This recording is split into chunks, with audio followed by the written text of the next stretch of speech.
Hi everyone. The topic for today's discussion is again the part of organizational behavior, and we wish to discuss on an important area which is considered as the backbone of marketing as such, but in tourism and travel where a lot of stakeholders are involved. Therefore, this is very important, and the name is negotiation. Sometimes we call it bargaining also. Dear friends, negotiation and bargaining both are very important when we talk about the marketing. Not only the marketing, even for the sales. Not only in the sales, when we talk about the behavioral science, this is important aspect in your everyday behavior also.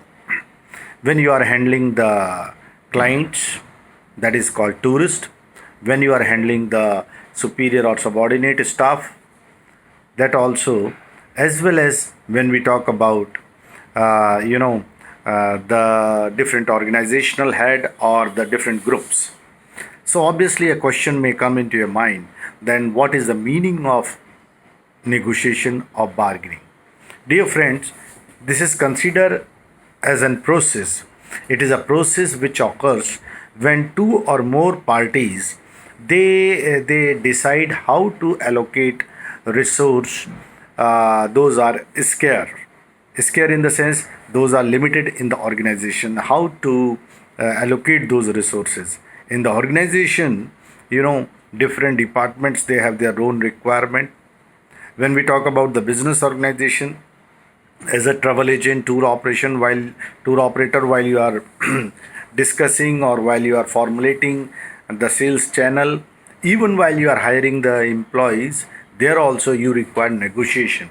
So as a manager or as a person who is into the organizational setup, as HR manager, it is very much relevant to have the idea about the negotiation.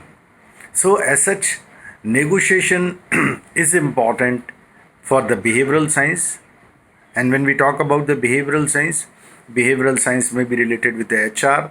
Behavioral science is also similarly important when we talk about the customer behavior in marketing. So, today's discussion is more focused on the organizational behavior, especially the employees.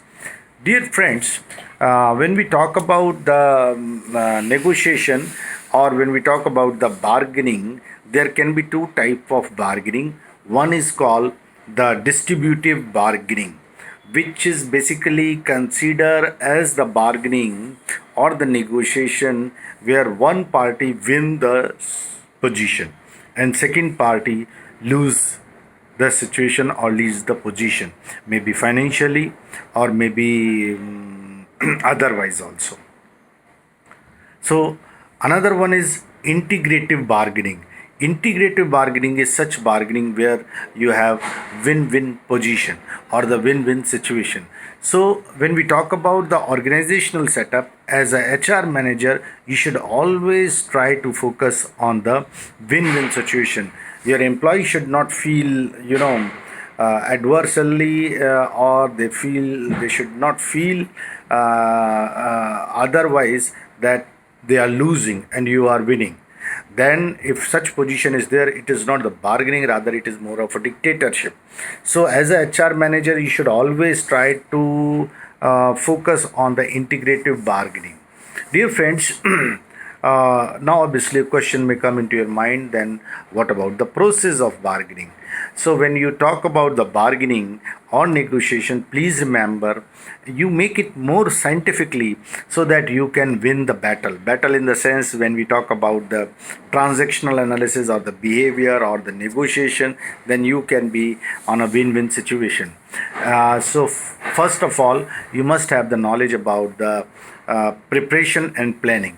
Preparation means you should be well aware about your goal, that what is your objective, what you have planned, whereas you must have the knowledge about the party's plan also, means the other person, that may be an individual or the company or the organization or the group. So here, you should get the information about the others, because you may have your information with you, but you may not be having the information about the others. So you should always try to gather the information from different sources, and once you have this information available, just spare some time to develop a strategy to how to counter the argument if the other party is making the argument. And this is not easy. You have to have the clear idea. So therefore, what happened when you are holding an interview, you during the interview you ask so many things, and then you try to reveal, you try to catch hold certain information from the candidate. Similarly, when you are going for the negotiation with an organization, you have to search the history, you have to search the strength, weaknesses of the organization or the group, so that you can have the proper strategy. This is what we call the preparation and planning. Second is defining the ground rules. This is again very important. When we are going to bargain, party will exchange initial proposals and the demands at this stage. So at this stage, you should have the ground reality known to you, as well as what is the exact proposal, what are the demands, and all these things. If you have the clear knowledge, then it will make your path easy. Dear friends, then certificate of justification, that is again important. Certificate of justification, it means you have to explain this properly, you have to clarify the justification also. So if you are justification for your demand, justification for your concern, so even you should have the idea about the justification of the demand of the other party. So again, I'm trying to recall. First one is the preparation of planning, second one is the defining the ground rules, and third one is the certificate of justification. Then once all these things are clear, then you have to involve the bargaining and problem solution. You know, you have to be very cautious. You must understand that what are those area where bargaining is required, or you try to enter into the problem solution so that the settlement can take place. And here this negotiation skills play an important role. And once all these things are over, then obviously closure and in implementation is also important. What happens sometimes, we have negotiated the things, but unfortunately we reach to a consensus, but we have not yet implemented. Now once you have not implemented immediately, then obviously it will be difficult. So always remember, for the efficient negotiation or for the efficient bargaining, the implementation part is also very important. If there is a specific process is required, you complete it. When we talk about the process, that is agreement or the witness signature of witnesses, as well as let it be conveyed to the trade union or the people, or if there is some legal formalities are required, that also have to be fulfilled. Otherwise that bargaining and negotiation does not have any meaning. Dear friends, now obviously a question may come into your mind. When we talk about the behavioral science, what are the different aspects? Those are important in the behavioral science. So first one is the personality and negotiation. The person's personality play an important role. So generally the person who is into the negotiation, they are not very talkative. They will speak, they will talk the things, they will explain, they will discuss, but things should be the to the point. When we talk about the person's personality, such persons, if they have very aggressive personality, they are not good into the tourism. So always remember the polite and softness, because in the negotiation you have to sometimes deal emotionally also to the people. So personality play an important role. Second one is the mood and emotions. for the negotiation. In negotiation, unless the other party is mentally prepared to negotiate, you cannot enter into the bargaining or negotiation. So you have to catch hold the person in such a manner so that you will be in a position to change the mindset of a person. And that mood, development of the mood, while you have visited any shop, you must have seen that आपको कुछ भी नहीं खरीदना, you don't want to buy, but the salesman or sales girl is trying to catch hold you, trying to mold your mood in such a manner so that finally you feel, हाँ यार, it can be, I have one AC, it is 1.5 ton, now summer is coming in northern India, this is the month of May, so let me replace with the 2.5 ton AC. What he has done as such, he is trying to mold your mood to buy or not buying intention. Similarly, when we talk about the behavioral science, when we talk about the organizational behavior, there are so many occasions while you are talking with the superior or subordinate, you must have the clear idea of what is the right time to push up the things. So mood and emotions are very important when we talk about the negotiation. You should also understand the gender differentiation in negotiation. Some people says that in tourism the women play an important role, and for the negotiation and for bargaining, this women can play an important role. We have seen most of the time, if you take your own example of your home, जितनी अच्छी तरह से आपकी mother और sister negotiation कर लेती हैं उतना आप नहीं कर पाते.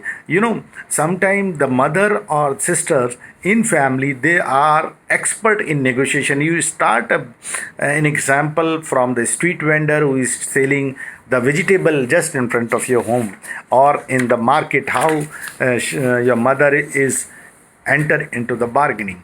So this may be a debatable question whether males are perfect or female are perfect, but no doubt there should not be any gender differentiation, but you should be very clear about the impact of the gender differentiation when you are talking about the negotiation. Besides that, there are other aspects also, like mediator. Who is the mediator? Because mediators are the neutral part, or we call the neutral party, those are called the third party. These mediator can also play an important role, but they does not favor anyone. They do not favor anyone. They are basically the neutral. Then the arbitrator. Arbitrator is basically a person or a body. More important is a person which has been accepted by both the person and who have the legal entity also sometime, since both the parties are agreed. So through arbitrator, while we have engaged the arbitrator, we will always reach to a consensus, or we will always reach to a settlement. So sometimes this arbitrator also play an important role when the dispute is there, when we are entering into the negotiation. There may be consultant also. Consultant are those people, those are skillful, those are expert to facilitate, or they are expert for the facilitation. So beside this we may have also have some specific person, those may play an important role, and they are basically the trusted people, and they are more into the informal people. Those are called conciliator. They are while they are engaged into the negotiation, you might have seen sometime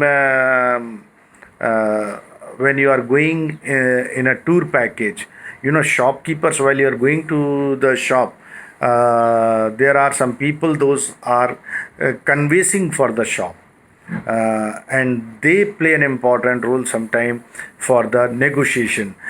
So dear friends, today we have discussed the negotiation. We have also discussed the importance of negotiation in tourism.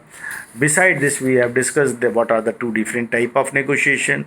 Then subsequently we have discussed the process and the parties when we talk about the negotiation.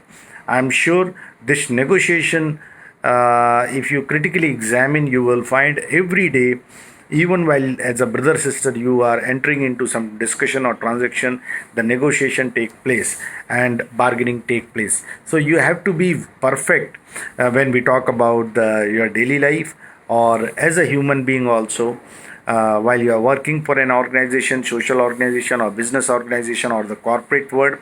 But in tourism, this negotiation is very, very important, and you should have the professional negotiators with you, or your negotiation team should have, proficiency in negotiation. For this, they may be trained, or the skill upliftment can be provided to the people those are into this particular department. Once again, thank you all for your patience hearing.